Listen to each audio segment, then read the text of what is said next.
أعوذ بالله من الشيطان الرجيم بسم الله الرحمن الرحيم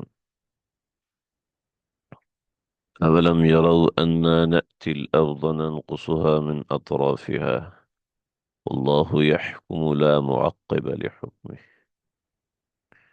وهو سريع الحساب۔ ہمارا آج کا سبق سورۃ الرعد کا آخری سبق ہوگا، آیت نمبر 41 42 43، یعنی آخری آیت تک ہم جائیں گے، 3 آیات ہوں گی۔ یہاں پہ سورت کا اختتام چونکہ ہو رہا ہے تو اختتامی کلمات جو اس صورت سے متعلق ہیں ان کا ذکر ہے۔ اہل کفر کو ایک تخویف دنیاوی دی جا رہی ہے، اور اس کے ساتھ ساتھ یہ ذکر برہان بھی ہے۔ تخویف دنیاوی ہے کہ دنیا کے معاملات کا ڈر، اس کو تخویف دنیاوی کہتے ہیں۔ یعنی دنیا کے معاملات کا ڈر جب پیدا کیا جاتا ہے تو قرآن کی اصطلاح میں اس کو تخفیف دنیاوی، یعنی دنیاوی معاملات میں کوئی ڈر پیدا کرنے کے لیے جو چیزیں کہی جا رہی ہیں وہ تخفیف دنیاوی ہے۔ اور برہان اسے کہتے ہیں کہ ایک ایسی دلیل جو کہ نظر آ رہی ہو، مشاہدے میں آ رہی ہو، تو جو چیز مشاہدے میں آ رہی ہے اس کو برہان کہتے ہیں۔ یعنی ایک تو وہ دلیل ہے جو کہ ہم دلائل دے کے ثابت کرتے ہیں، جیسا کہ اوپر بہت سی کچھ عقلی دلیلیں کی دی گئیں، کچھ نقلی دلیلیں دی گئیں، اور ایک دلیل وحی دی گئی، تو وہ دلائل اپنی جگہ پر ہیں۔ اور لیکن برہان اسے کہتے ہیں کہ ایک ایسی دلیل جو کہ آپ کو آنکھوں سے نظر آ رہی ہے۔ چنانچہ اسلام پھیل رہا ہے اور صحیح بنیادوں پہ پھیل رہا ہے، یہ ایک ذکر برہان ہے اور تخفیف دنیاوی بھی ہے۔ سب سے پہلی بات تو یہ ہے کہ کسی بھی چیز کا پھیلنا، کسی بھی چیز کا مشہور ہونا اور اس کو تلقی بالقبول ہونا، پھیلنا، مشہور ہونا، تلقی بالقبول ہونا۔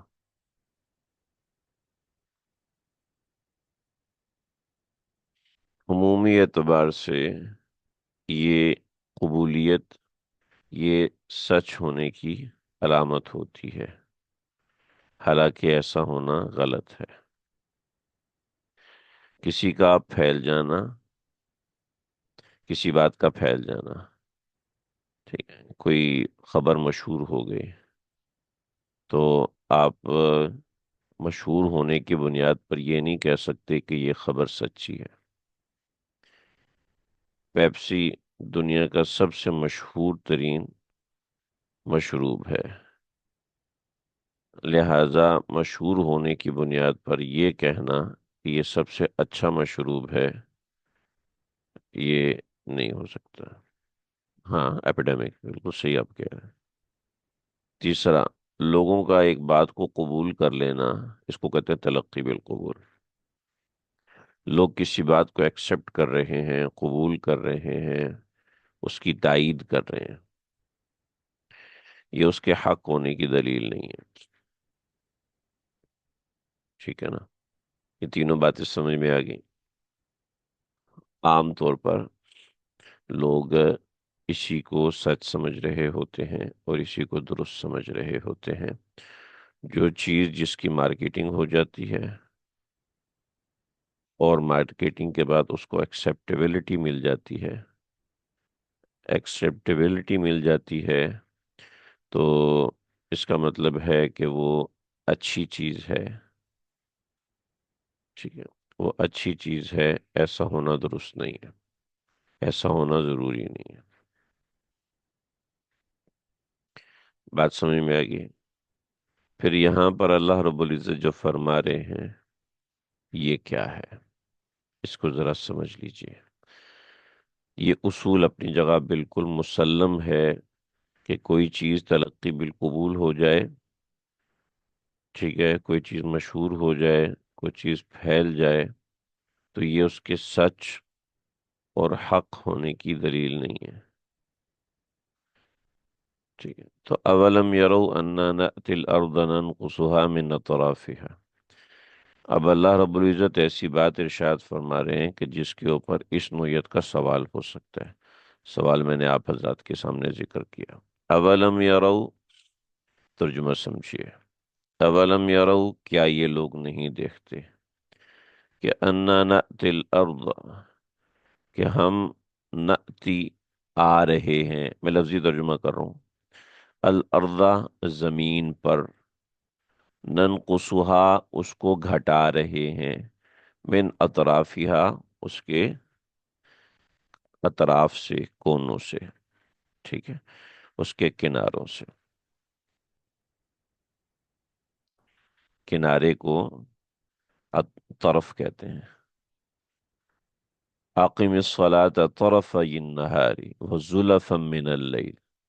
اقم الصلاة طرفي النهار، یہ دن ہے تو دن کا ایک کنارہ اور دوسرا کنارہ، تو اس کنارے کو طرف کہتے ہیں۔ اس کی جمع ہے اطراف،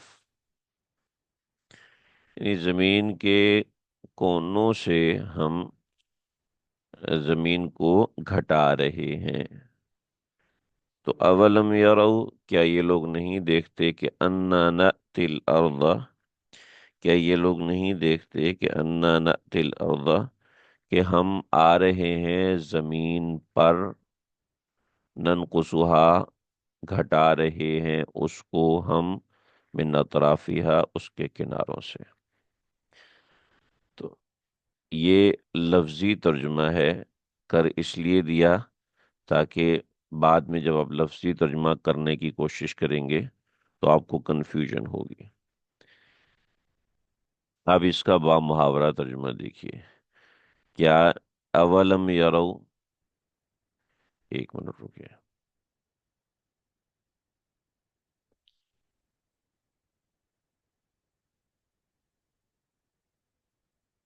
لفظ توڑ کے ترجمہ کروں گا۔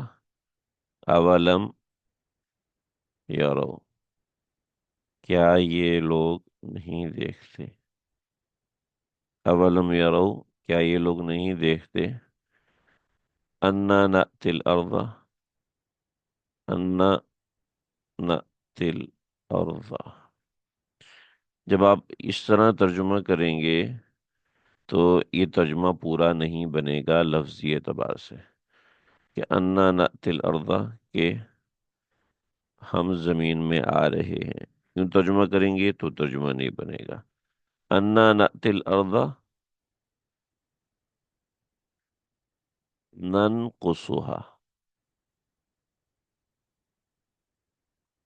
من اطرافها، ترجمہ یوں بنے گا کہ انا نأتی الارض ننقصها، کہ بے شک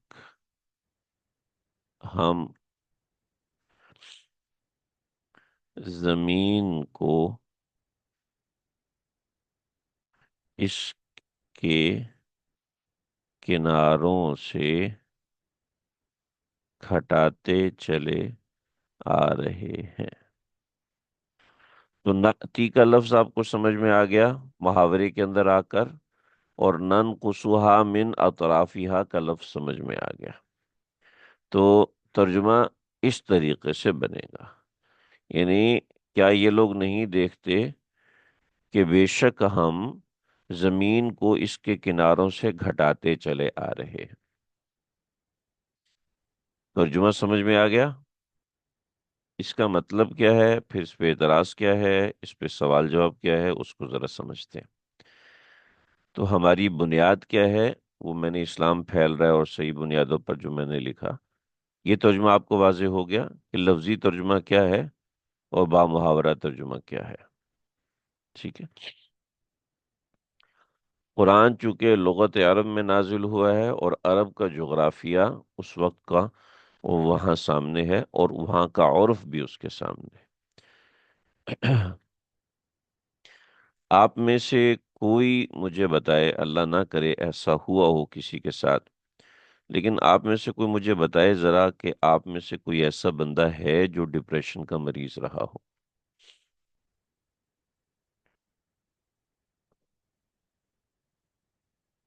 جس نے کبھی ڈپریشن کی دوائیاں کھائی ہوں؟ ہاں، جنہوں نے ڈپریشن کی دوائیاں کھائی ہیں اور ڈپریشن میں رہے ہیں، وہ حضرات میری بات کو بہت اچھے سے سمجھیں گے، اور اللہ نہ کرے کہ آپ میں زیادہ لوگ ایسے ہوں۔ دیکھیے، جب انسان ڈپریشن میں ہوتا ہے تو ڈپریشن میں اس کا جی کہیں نہیں لگتا، بازار میں نہیں لگتا، ٹھیک ہے، گھر میں نہیں لگتا، بیوی بچوں کے ساتھ بالکل بھی نہیں لگتا۔ اچھا، اس کو کہیں کہ آپ فلم دیکھیں، نہیں لگتا اس کا دل۔ اس کو کہیں آپ انٹرٹین کر لیں، نہیں لگتا اس کا دل۔ کسی چیز میں اس کا دل نہیں لگتا، گھٹتا ہے، تنگ ہوتا ہے، ہر چیز سے تنگ ہوتا ہے۔ اس کے لیے عربی میں محاورہ ہے کہ زمین تنگ ہو جانا، اردو میں محاورہ ہے زمین تنگ ہو جانا۔ اردو میں محاورہ ہے زمین تنگ ہو جانا، اور عربی کے اندر بھی سورہ توبہ کے اندر ہم نے پڑھا تھا، غزوہ تبوک میں جو تین صحابہ حاضر شریک نہیں ہو سکے تھے، تو اللہ رب العزت نے اس کے لیے جو اصطلاح استعمال فرمائی، وہ بھی اسی طرح کی اصطلاح استعمال فرمائی کہ زمین باوجود اپنے وسعت کے ان پہ تنگ ہو گئی۔ ایک منٹ، مجھے وہ آیت دیکھ لینے دیں۔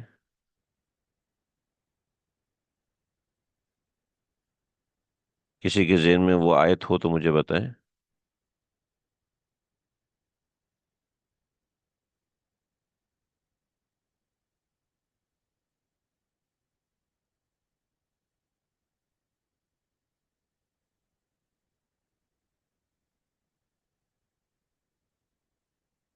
سورہ توبہ میں جو تین صحابہ کرام پیچھے رہ گئے تھے، کسی کے ذہن میں ہو تو مجھے بتائیں۔ حتی اذا ضاقت علیہم الارض بما رحبت، حتی، ہاں، ضاقت، جزاک اللہ خیر، ضاقت علیہم الارض بما رحبت، کہ ضاقت علیہم الارض، کہ زمین تنگ ہو گئی ان کے اوپر،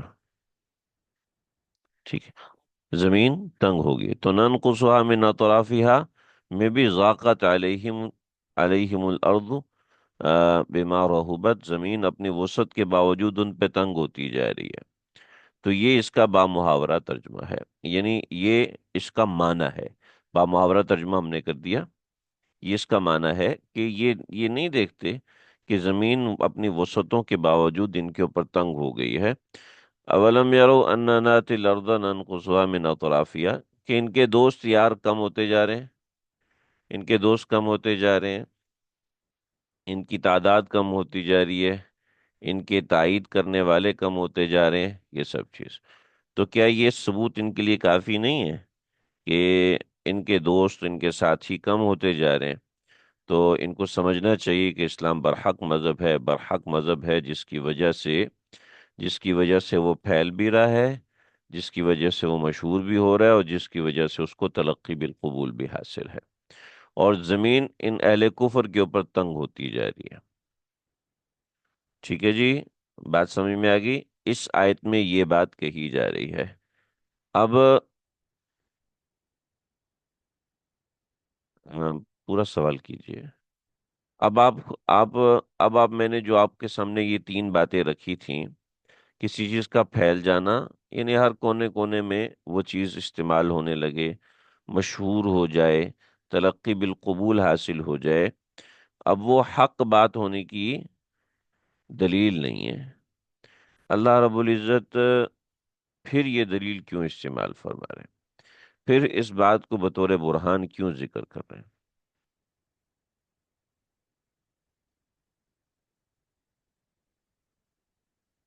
کیا اس کو حقیقی معنوں میں لیا جا سکتا ہے کہ زمین اپنے اطراف سے گھٹتی جا رہی ہے؟ نہیں، اس کو حقیقی معنوں میں نہیں لیا جا سکتا۔ ٹھیک ہے، حقیقی معنی نہیں ہے، یہ بات ہی محاورے کی ہے، اور بہت سی چیزیں اس کا ترجمہ عرف کے اعتبار سے کیا جاتا ہے، معروف صیغے کے اعتبار سے کیا جاتا ہے۔ اس کا یہ معنی کہ زمین گھٹ رہی ہے، اس کا یہ معنی ابھی تک کسی مفسر نے نہیں لیا، نہ ہی میرے علم میں کوئی ایسی بات آئی ہے، حتیٰ کہ وہ تفاسیر جو سائنسی بنیادوں پہ لکھی گئی ہیں انہوں نے بھی ایسا کوئی دعویٰ نہیں کیا اس آیت کے تحت۔ تو جب اتنے بڑے لوگوں نے ایسا دعویٰ نہیں کیا تو ہم پھر یہ بات اپنی طرف سے نہیں کر سکتے، ٹھیک ہے جی؟ تو یہ بات سمجھ میں آ گئی یہاں تک؟ اب آتے ہیں اس اشکال کی طرف جو طبعی طور پر اس آیت کے اوپر ہوتا ہے، کہ قرآن کو ہم اس طرح پڑھیں گے کہ ناقدانہ طرز بھی اس کے اندر ہوگا، ہم اس کو اویلویٹ کر کے دیکھیں گے، ہم محققانہ طور پر قرآن مجید کو پڑھ رہے ہیں، مقلدانہ طور پر نہیں پڑھ رہے، ٹھیک ہے، محققانہ طور پر پڑھ رہے ہیں، لہٰذا اس میں ہر وہ چیز جو ہمیں چبھ رہی ہوگی ہم اس کو چیک کریں گے، دیکھیں گے کہ اس میں کیا ہے۔ اب بات یہ ہے کہ ہر وہ چیز جو کہ پھیل رہی ہے، ہر وہ چیز جو کہ مشہور ہو رہی ہے، ہر وہ چیز جس کو تلقی بالقبول حاصل ہے، اصل میں تو یہ دو باتیں ہیں، مشہور اور تلقی بالقبول ہونا، یہ دو باتیں ہیں، پھیلنے کا بھی مطلب تلقی بالقبول ہونا ہے۔ جب ایک چیز مشہور ہو جاتی ہے تو مشہور ہونے کا مطلب نہیں ہے کہ وہ ٹھیک ہے، وہ ٹھیک ہی ہے۔ ہم دیکھتے ہیں بہت سے پکوان مشہور ہوتے ہیں، جب جا کے کھاتے ہیں پسند ہی نہیں آتا۔ ہم دیکھتے ہیں بہت سے ڈاکٹر بہت مشہور ہیں مگر جب علاج کرتے ہیں تو فائدہ ہی نہیں ہوتا۔ ہم دیکھتے ہیں بہت سے لوگ بہت مشہور ہیں مگر جب ہم ان سے کانٹیکٹ کرتے ہیں تو ہم ان سے متنفر ہو جاتے ہیں، حالانکہ وہ بہت مشہور ہیں، حالانکہ ان کو ساری دنیا قبول کر رہی ہے، ان کو ہر ہر بندہ ان کے ایڈمائر کر رہا ہے، تعریف کر رہا ہے، مگر ان کو قبول کرنا، اس کا حق ہونا، یہ بالکل بھی ضروری نہیں ہے۔ اب اللہ فرما رہے ہیں کہ سارے لوگ اسلام قبول کر رہے ہیں، ان کو نظر نہیں آ رہا، تو یہ سچ ہونے کی دلیل ہے۔ تو یہ بات تو ہے ہی نہیں، تو جب یہ بات ہے نہیں تو ایسا دعویٰ کرنے کا مطلب کیا ہے؟ سمجھ رہے ہو میری بات؟ سوال سمجھ میں آیا حضرات؟ آپ کو سمجھ میں آیا یا میں خود ہی سمجھ رہا ہوں؟ بتائیے جی، سوال سمجھ میں آ رہا ہے کہ نہیں آ رہا؟ لا الہ الا اللہ۔ دیکھیے، قبولیت عامہ ہونے کی دو بنیادیں ہوتی ہیں۔ قبولیت عامہ ہونے کی ایک بنیاد محض ضرورت کا پورا ہونا ہے، اور قبولیت عامہ کی دوسری بنیاد آ، ہے صحیح بنیاد ہونا اور اس کے ساتھ ضرورت پوری ہونا، یا بس صحیح بنیاد ہونا اور ضرورت پوری ہونا، ٹھیک ہے جی؟ جیسا کہ ہم کہتے ہیں پیپسی دنیا کا سب سے مشہور ڈرنک ہے، ٹھیک ہے، لیکن وہ فائدے مند ہے یا نہیں ہے، اس کی بنیاد دیکھی جائے گی، اس کی بنیاد کو دیکھا جائے گا کہ بھی اس کی بنیاد کیا ہے۔ بھئی مشہور تو سب سے زیادہ مشہور تو جو ہوتے ہیں وہ زانی لوگ ہوتے ہیں، مگر کن بیسس پر مشہور ہوتے ہیں؟ ٹھیک ہے، ایک آدمی ہے جس کا نام ہے ABC، اس نے کہا کہ میں مشہور ہونا چاہتا ہوں، تو بندے نے کہا بھئی ایسا کرو، پورا ایک مہینہ آپ مسجد میں جاؤ، اذان دو، اور فجر کی نماز سے عشاء کی نماز تک ساری اذانیں دو، اور مسجد کے کام کرنا شروع کر دو۔ نے کیا، پھر ایک مہینے بعد محلے میں نکلا، ایک مہینے بعد محلے میں نکلا تو اس نے ایک آدمی سے، مجھے جانتے ہو؟ میں نے کہا بھائی آپ کون ہیں؟ تو کہنے لگا یار یہ کیا ہوا، پورا مہینہ میں نے اذان دی ہے، پورا مہینہ پہلی صف میں نماز کو مجھے جانتا ہی نہیں ہے، یہ کیا بات ہوئی؟ 10 لوگوں سے پوچھا، 10 میں سے کوئی بھی نہیں جانتا تھا۔ بڑا پریشان ہوا۔ اس کو کسی نے کہا کہ بھائی آپ ایسا کرو کہ مسجد کے دروازے کے سامنے جا کے پیشاب کر دو۔ حضرت میں ایسی مثال دے رہا ہوں۔ اس نے ایسے ہی کیا۔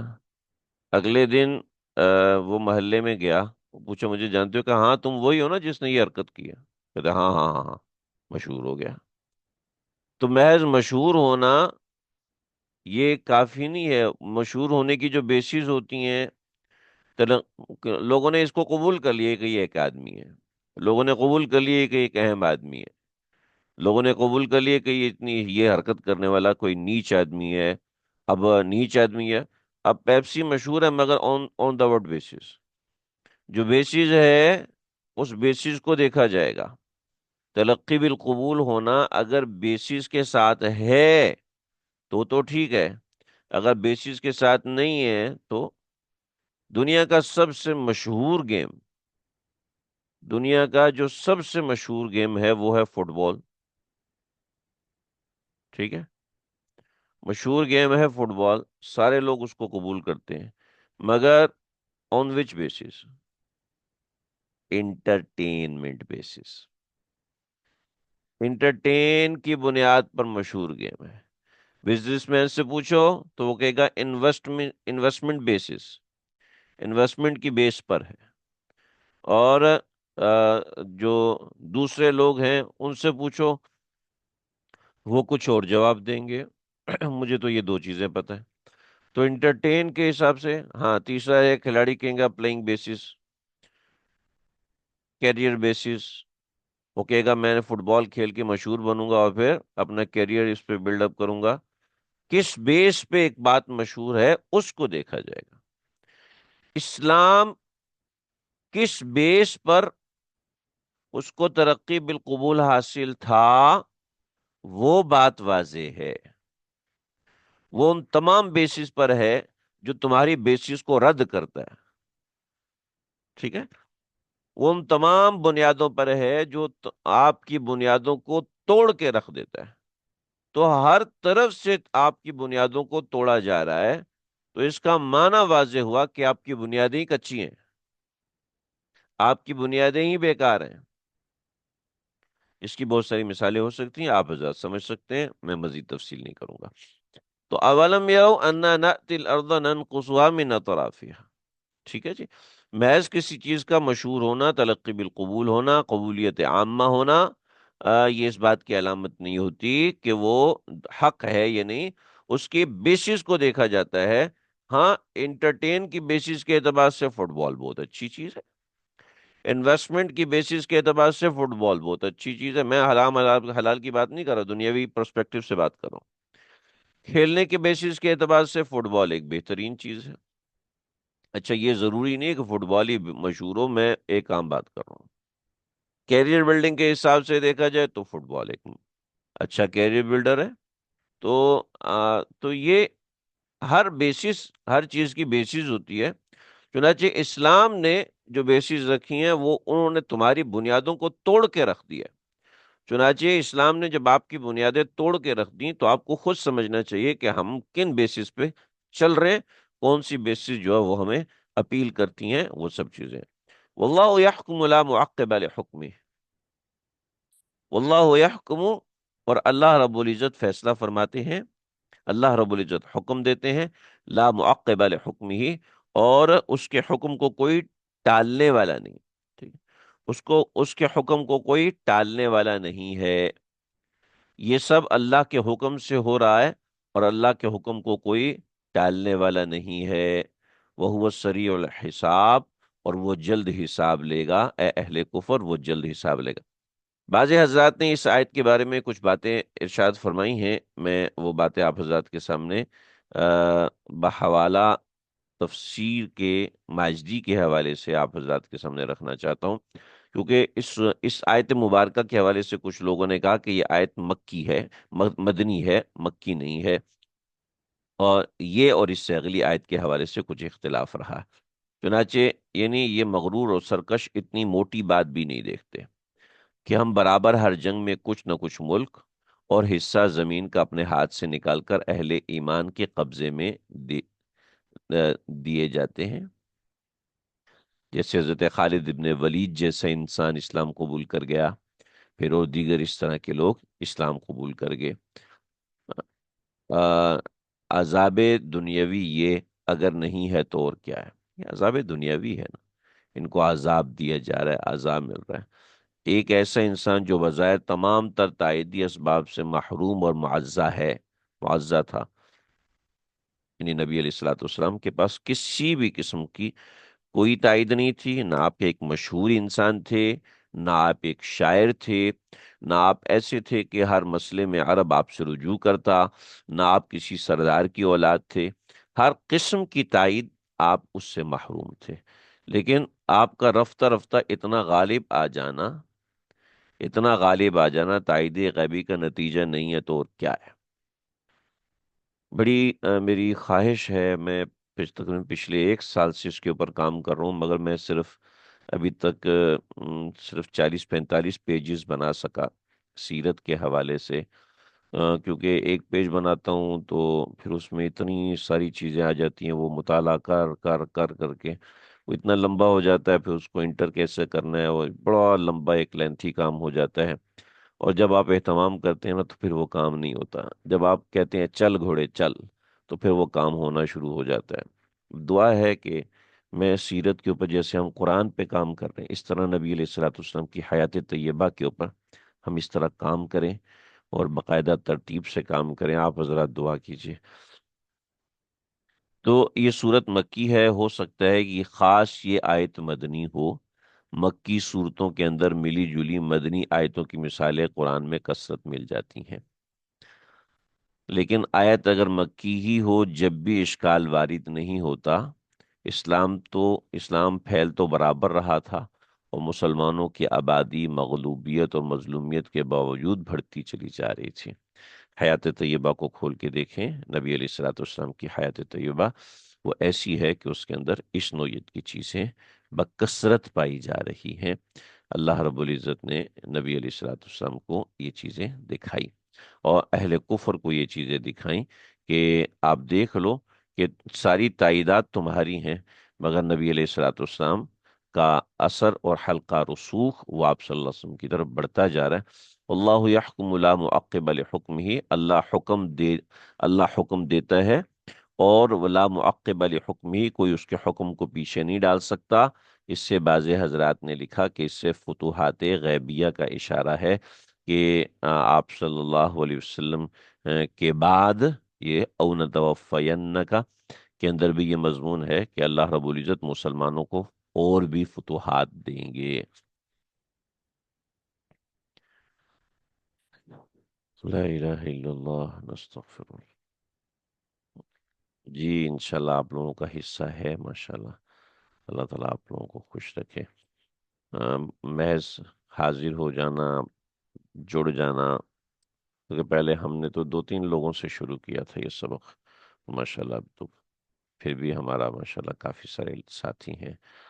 چلے جی، قد مکر الذین من قبلہم، یہاں سمجھایا جا رہا ہے کہ اہل کفر نے مکر کیا تھا اس سے پہلے، جیسے ابھی اہل کفر مکر کر رہے ہیں، تو ان سے پہلے جو اہل کفر تھے انہوں نے بھی مکر کیا تھا۔ فَلِلَّهِ الْمَكْرُ جَمِيعًا، فَلِلَّهِ الْمَكْرُ جَمِيعًا، اور سب تدبیریں اللہ ہی کے لیے ہیں، سب تدبیریں اللہ ہی کے لیے ہیں۔ چھوٹا سا ایک مسئلہ ہے اس آیت کے اندر، میں پہلے بھی مکر کے حوالے سے چیزیں آپ حضرات کی خدمت میں ذکر کر چکا ہوں، مگر یاد دہانی بار بار رہنی چاہیے، اس لیے ذکر کر رہا ہوں۔ اپنے اپنے رسول اور وقت کے مقابلے میں اور بری طرح ناکام بھی رہ چکے ہیں۔ اپنے اپنے رسول، الٹا یہاں پہ الٹا لکھتے، اپنے اپنے وقت کے رسول کے مقابلے میں اور کفار بھی بری طرح ناکام رہ چکے ہیں۔ یہ مجھ سے لکھنے میں غلطی ہوئی کہ اپنے اپنے وقت کے رسول کے مقابلے میں کفار اور کفار بھی بری طرح ناکام رہ چکے ہیں۔ یہ رسول صلی اللہ علیہ وسلم اور مومنین کو قدیم مثالوں کے ذریعے سے سمجھایا جا رہا ہے کہ ان کے معاصر کفاروں کو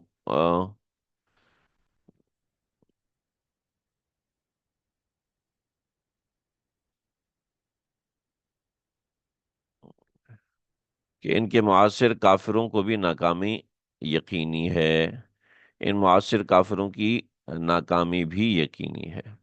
ٹھیک ہے، جیسے پچھلے اہل کفر کو ناکامی ہوئی تھی، ایسے ہی ان معاصر کافروں کو بھی ناکامی یقینی طور پر ملے گی، جیسے آپ سے پہلے اہل کفر کو ناکامی ملی۔ وقد مکر الذین من قبلہم، وقد مکر الذین من قبلہم، وہ لوگ جو ان سے پہلے تھے، ان اہل کفر سے پہلے تھے، ٹھیک ہے، وقد، تحقیق کہ وہ ناکام ہوئے تو یہ بھی ناکام ہوں گے، یعنی بیان اہل کفر امم سابقہ، جو امم سابقہ میں اہل کفر تھے یہ ان کا بیان ہے۔ تو قد مکر الذین من قبلہم، ان سے پہلے کافروں نے بھی مکر کیا تھا، ناکام ہوئے، لہٰذا یہ لوگ بھی ناکام ہوں گے، یہ بریکٹ میں لکھیں گے۔ کیوں ناکام ہوں گے؟ فَلِلَّهِ الْمَكْرُ جَمِيعًا، کیونکہ ساری کی ساری تدابیر اللہ کے لیے ہیں۔ فَلِلَّهِ الْمَكْرُ، اللہ ہی کے لیے تدابیر ہیں، جمیعاً، سب کی سب۔ میں پیچھے ذکر کر چکا ہوں، تفصیل کے ساتھ ہم نے اس کو پڑھا تو کوئی 15-20 منٹ لگائے تھے، مکر کس کے لیے اور مکر کس کے لیے۔ تو وہاں مکر کا مطلب ہے، یہاں مکر کا مطلب ہے سازش، اس جگہ مکر کا مطلب ہے سازش، اور اس مکر کا مطلب ہے تدبیر۔ ٹھیک ہے جی، تو دونوں کا مطلب کیوں جی؟ آپ تو ناانصافی کر رہے ہیں، ان کے لیے اور ترجمہ، اس کے لیے اور ترجمہ، ہر چیز کی نسبت ہوتی ہے، ہر چیز کی نسبت اس کے قابل کے اعتبار سے ہوتی ہے، ایسا نہیں کہ انسان اپنی مرضی سے ترجمہ اور معنی کرے گا۔ لہٰذا یہاں دیکھیں، آ، وہی کافروں کی چال بازیوں کو چلنے نہیں دیتا۔ مکر کا لفظ جب اللہ کی جانب منسوب ہوتا ہے تو یہ بطریق مشاکلت آتا ہے، اور معنی جواب مکر کے ہوتے ہیں۔ معنی جواب مکر کے، مشاکلت کا مطلب ہے کہ آ، اس نے تھپڑ مارا، آپ نے بھی تھپڑ مارا، تو کیا دونوں کا تھپڑ ایک ہی ہے؟ نہ، اس کا تھپڑ وار تھا، آپ کا تھپڑ جواب ہے۔ اس کا تھپڑ وار تھا، آپ کا تھپڑ جواب ہے۔ کیوں جی؟ بات بالکل واضح ہے، اس میں کوئی دو باتیں نہیں ہیں۔ تو مشاکلت کا مطلب یہ ہے مقابلت، یعنی معنی جواب مکر ہے، اور مکر کا جب جواب دیا جاتا ہے تو اس کو تدبیر کہا جاتا ہے، اور تفسیر میں محاورہ اردو میں مکر صرف برائی کے موقع پہ بولا جاتا ہے، اور عربی زبان میں اس کا استعمال عام ہے، اچھائی اور برائی ہر موقع کے لیے ہوتا ہے۔ ٹھیک ہے جی، سمجھ میں آ گیا؟ آگے بڑھتے ہیں جی۔ وَيَقُولُ الَّذِينَ كَفَرُوا لَسْتَ مُرْسَلًا، يَعْلَمُ، اور جانتا ہے اللہ، یعلم، وہ جانتا ہے، ما تکسب کل نفس، ہر جان نے کیا کیا، ہر شخص جو کرتا ہے اس کو وہ جانتا ہے۔ چنانچہ اہل کفر جو کر رہے ہیں اللہ اس کو بہت اچھے سے جانتے ہیں، بہت اچھے سے جانتے ہیں۔ وَسَيَعْلَمُ الْكُفَّارُ، اور بہت جلد اہل کفر جان لیں گے، لمن عقبى الدار، لمن عقبى الدار، کہ کس کے لیے نیک انجام ہے، لمن کس کے لیے عقبى الدار نیک انجام ہے۔ عقبہ کہتے ہیں اچھے انجام کو، اور پیچھے ہم نے پڑھا حسن مآب، اور ایک اور لفظ ہم نے پڑھا وَيَقُولُ الَّذِينَ كَفَرُوا، اور یہ آخری اعتراض ہے، اہل کفر کہتے ہیں نہ بابا نہ، لست مرسلا، وَيَقُولُ الَّذِينَ كَفَرُوا، اور اہل کفر کہتے ہیں لست مرسلا، آپ خدا کے بھیجے ہوئے رسول نہیں ہیں. یہ جو لفظ مرسل ہے نا، اس کے حوالے سے بعض حضرات نے ترجمے میں اختلاف کیا. آپ وہ پیغمبر نہیں ہیں. حالانکہ وہ پیغمبر کا ترجمہ درست نہیں ہے. وہ پیغمبر بن جاتا ہے معرفہ. ٹھیک ہے. اور مرسلن کے اوپر جب دو زبر دو زیر ہیں تو اس کا مطلب ہے عام پیغمبر. ٹھیک ہے. یعنی کوئی بھی پیغمبر. تو لست مرسلن، آپ پیغمبر ہی نہیں ہیں. یہ مطلق پیغمبری کا انکار کیا. یہ لفظ مطلق آپ سمجھ رہے ہیں نا؟ یعنی آپ پیغمبر ہیں ہی نہیں. اور بعض حضرات نے جو لست مرسلن کا ترجمہ کیا ہے وہ ہے کہ آپ وہ پیغمبر نہیں ہے جس کا ہمیں انتظار تھا. آپ ہوں گے پیغمبر، مگر وہ پیغمبر نہیں ہے جس کا ہمیں انتظار تھا. تو وہ پیغمبر کا ترجمہ نہیں ہے. ٹھیک ہے جی. وہ غلط ترجمہ ہے. یہ کافر کہتے ہیں کہ آپ خدا کے بھیجے ہوئے پیغمبر نہیں ہیں. وَيَقُولُ الَّذِينَ كَفَرُوا، اور اہل کفر کہتے ہیں. تو آپ ان سے کہ قُلْ كَفَى بِاللَّهِ شَهِيدًا بَيْنِي وَبَيْنَكُمْ، کہ میرے لیے، میرے اور تمہارے درمیان اللہ کی ذات کافی ہے. اللہ کی ذات کا فیصلہ. قل آپ کہیے، کفا باللہ شہیدم بینی و بینکم، میرے اور تمہارے درمیان اللہ کی شہادت کافی ہے. یعنی اللہ کافی ہے. اتنے دلائل آپ کو بتا دیے، اتنے دلائل چیزیں دکھا دیں جس سے واضح ہے کہ اللہ کی ذات نے یہ دلائل، یہ عقل کی چیزیں سب سمجھائی ہیں. اب اس کو نہ سمجھیں یہ تو الگ بات ہے. وہ میں آپ کو ابھی بتاتا ہوں. کل کفا باللہ شہیدم بینی و بینکم کے اندر کون سی چیزیں آتی ہیں. ومن، اور وہ لوگ بھی عندہ علم الکتاب، جن کے پاس علم کتاب ہے، یعنی اہل کتاب. کہ اہل کتاب نے پیشن گوئی کی تھی. یعرفونہ کما یعرفون ابناءہم، وہ پیغمبر صلی اللہ علیہ وسلم کو ایسے پہچانتے تھے جیسے اپنے بچوں کو پہچانتے ہیں. ہاں، ایکشن کریے ایکشن. ساری تدبیر اللہ کی. ساری تدبیر اللہ کے لیے سے کیا مراد ہے؟ ساری تدبیر اللہ کے لیے مراد یہ ہے کہ اصل جو تدابیر کا مرکز اور محور ہے وہ اللہ کی ذات ہے. لہذا جس کے پاس سے تدابیر بنتی ہیں تم اسی کو دھوکہ دو گے، ایسا ممکن نہیں. ومن عندہ علم الکتاب، تھوڑا سا غور کریں گے تو انشاءاللہ سمجھ میں آ جائے گا. ومن عندہ علم الکتاب، اور ان لوگوں کی شہادت بھی کافی ہے کہ جن کے پاس علم کتاب ہے. لا الہ الا اللہ نستغفر اللہ. تو یہاں پر اچھا یہ کچھ چیزیں ہیں. اور آ، اس میں کچھ تفصیل مظہری کے حساب سے میں نے اس میں درج کی ہے. آپ اس کو دیکھیے. یعنی میری میری نبوت کی سچائی کے لیے اللہ کی شہادت کافی ہے. اس نے میری صداقت ایسے دلائل سے واضح کر دی ہے کہ اس کے پاس کسی شاہد کی ضرورت نہیں ہے. وہی قیامت کے دن فیصلہ کرے گا اور اس روز ان منکروں کے پاس کوئی عذر نہ ہوگا. ومن عندہ علم الکتاب، ان لوگوں کی شہادت کافی ہے جن کے پاس اللہ کی کتابوں کا علم ہے، یعنی اہل کتاب. یعنی ایمان رکھنے والے اہل کتاب کی شہادت کافی ہے، جیسے عبداللہ بن سلام وغیرہ. رہا کافروں کا انکار تو اس بنا پر محض حسد اور عناد اور مال اور جاہ کی طلب ہے. حرص و ہوا اور حسد ان کا اقرار کرنے سے روک رہے ہیں. اس تفسیر کی بنا پر بعض علماء نے کہا کہ پوری صورت اگرچہ مکی ہے مگر یہ آیت مدنی ہے. شعبی ابو البشر نے آیت کے مندرجہ بالا تفسیر کا انکار کیا ہے اور صراحت کی ہے کہ سورہ مکہ میں نازل ہوئی ہے. عبداللہ بن سلام تو مدنی تھے، ہجرت کے بعد مسلمان ہوئے تھے، ان کے حق میں آیت کا نزول نہیں ہو سکتا. مظہری فرماتے ہیں کہ، یعنی قاضی ثناء اللہ پانی پتی رحمۃ اللہ علیہ، وہ فرماتے ہیں کہ آیت کو اگر ہم مکی ہی قرار دیں تب بھی آیت میں اہل کتاب مراد ہونا ناممکن نہیں ہے. گویا اللہ نے کفار مکہ سے فرمایا کہ اگر محمد کی رسالت کا یقین نہیں تو اہل کتاب سے دریافت کر لو. معتبر اہل کتاب تصدیق کریں گے، محمد صلی اللہ علیہ وسلم کی نبوت کی شہادت دیں گے. یہ وہ آیتیں ہیں جو اپیل کرتی ہیں کہ ہم سیرت کے حوالے سے کام کریں اور تفصیل سے کام کریں. یہ کل کفا باللہ شہیدم بینی و بینکم کے حوالے سے کچھ چیزیں ہیں جو کہ سورۃ الرعد کا ایک لحاظ سے خلاصہ بھی بن رہی ہیں، اور اس میں جو تفصیل ہے وہ میں آپ حضرات کی خدمت میں عرض کرتا ہوں۔ سورہ رعد میں آیات توحید اور اس کی خصوصیات، یہ تقریباً 8 قسم کی آیات ہیں۔ اللہ یعلم ما تحمل کل انثی سے سارب من نہار، آیت نمبر 8 سے لے کے 10 تک۔ میں نے اصل میں اس کو مجھے موقع نہیں ملا سیٹ کرنے کا، یہ آیات پوری یہاں موجود ہیں، اگر آپ اس کو اپنے پاس کر لیں گے تو انشاءاللہ زیادہ اچھے سے سمجھ میں آ جائے گا۔ یہاں میں نے یہ آیات لکھی ہوئی ہیں،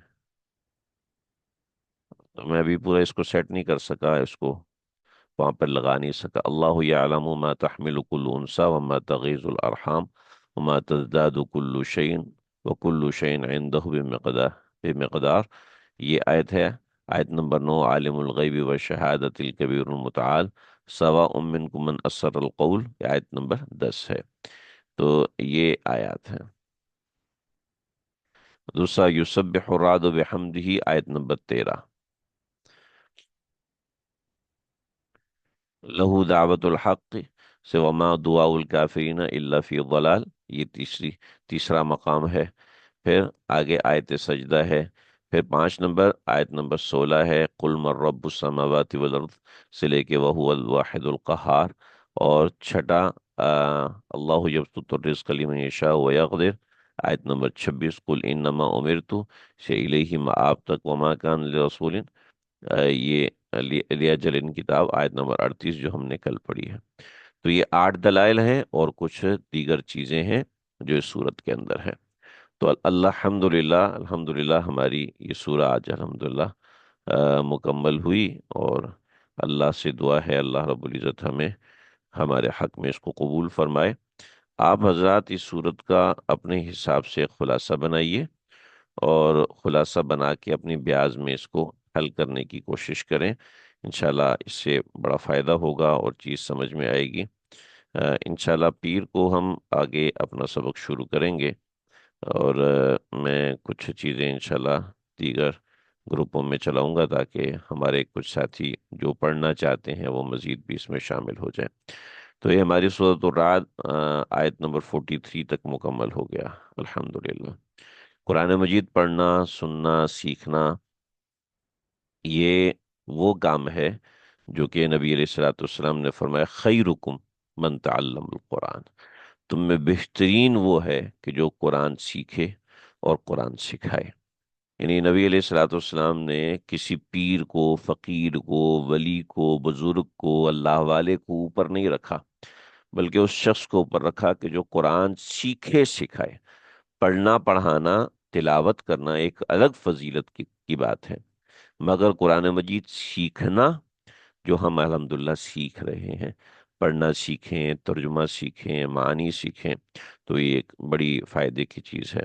میں نے دیکھا بہت سے لوگوں نے اپنی بیاز مجھے دکھائی، اور کچھ ایسے بھی ساتھی ہیں جو کراچی میں نہیں رہتے مگر انہوں نے دوسرے شہروں سے آ کے اپنی بیاز دکھائی، اور انہیں کراچی آنا ہوا تو بیاز دکھائی، تو ماشاءاللہ ان کا کام دیکھ کر بہت دل خوش ہوا، اور بڑی ان گروپ کے اندر بھی ہمارے کچھ ساتھی PDF بنا کے بھیجتے ہیں، دیگر حضرات بھی بھیجیں۔ میں جیسے مجھے موقع لگتا ہے میں درمیان میں ان کو دیکھتا بھی ہوں۔ کئی بیازیں میں نے پوری پڑھی بھی ہیں ماشاءاللہ، ساتھی ماشاءاللہ بہت محنت کر رہے ہیں، کوشش کر رہے ہیں۔ اللہ آپ لوگوں کی کوشش دیکھ کے مجھے خود حیا آتی ہے کہ میں کیا کوشش کر رہا ہوں، جو کوشش ماشاءاللہ آپ حضرات کر رہے ہیں۔ اللہ تعالیٰ آپ لوگوں کے محنت کو، کوشش کو، کاوش کو قبول فرمائے، منظور فرمائے، اور دیگر ساتھیوں سے بھی درخواست ہے کہ اس کے اندر کام کریں۔ اللہ تعالیٰ مجھے، آپ کو، ہم سب کو سمجھنے کی اور عمل کرنے کی توفیق عطا فرمائے۔ کچھ باتیں میں نے کرنی ہیں وہ آف دا ریکارڈ کروں گا، تاکہ جو ہمارے سبق میں شریک ساتھی ہیں بس وہی ان باتوں کو سن سکیں، کیونکہ وہ سبق کی پریزنس کے حوالے سے ہے۔ تو وہ انشاءاللہ میں ابھی ذکر کرتا ہوں۔ کسی کو کوئی سوال کرنا ہو تو وہ سوال کر سکتے ہیں۔ صلی اللہ تعالی علی خیر خلقہ محمد و آلہ وصحبہ۔